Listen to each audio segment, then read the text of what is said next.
Hello friends, welcome to my channel. সন্ধ্যেবেলা হঠাৎ করে একটু চাউমিন খেতে ইচ্ছে করছিল।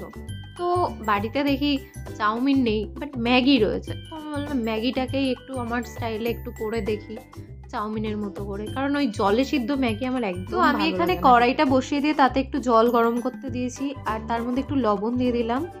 আর জলটা ফুটে গেলে আমি এরপর নুডলসটা মানে ম্যাগিটা দিয়ে দিলাম। তো ম্যাগিটা হয়ে গেলে আমি এখানে জল ঝরিয়ে নেব। আর জল ঝরিয়ে নেওয়ার পর আমি এখানে একটুখানি ঠান্ডা জল দিয়ে দিয়েছি, এতে করে ম্যাগিটা একদম গলে যাবে না, একদম ঠিকঠাক থাকবে। তারপরে আমি এখানে দুটো ছোট সাইজের পেঁয়াজ আর 3টে কাঁচা লঙ্কা কেটে নিয়েছি, আর এখানে নিয়ে নিয়েছি ম্যাগিটার সঙ্গে দেওয়া টেস্ট মেকার। তারপর আমি কড়াইতে একটু সাদা তেল দিয়ে নিয়েছি, আর আমার এই চাউমিন ম্যাগি টাইপের জিনিস একটু সাদা তেলেই খেতে ভালো লাগে। তো তারপরে আমি তেলটা গরম হয়ে গেলে এখানে পেঁয়াজ কুচি দিয়ে দিয়েছি আর কাঁচা লঙ্কা কুচি দিয়ে দিয়েছি, একটুখানি নেড়ে নিলাম। আর সামান্য 1 চিমটে একটুখানি লবণ দিয়ে নিয়েছি। তো লবণটা দিয়ে একটু নাড়াচাড়া করে তারপর আমি এখানে দিয়ে দিলাম একটুখানি টমেটো কেচাপ। টমেটো কেচাপটা দেওয়ার পরেও একটু নাড়াচাড়া করে নিলাম।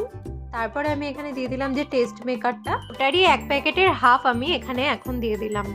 তো সেটা দিয়েও একটু নাড়াচাড়া করে নিয়ে তারপর আমি এখানে নুডলসগুলো দিয়ে দিলাম। তারপরে আমি যে বাকি হাফ প্যাকেট টেস্ট মেকার ছিল সেটাও দিয়ে দিলাম, আর একটু সামান্য চিনি দিয়ে নিলাম। তারপরে একটু নাড়াচাড়া করে আমি পরে একটু লবণও দিয়ে দিয়েছি। ম্যাগি আমাদের কমপ্লিট।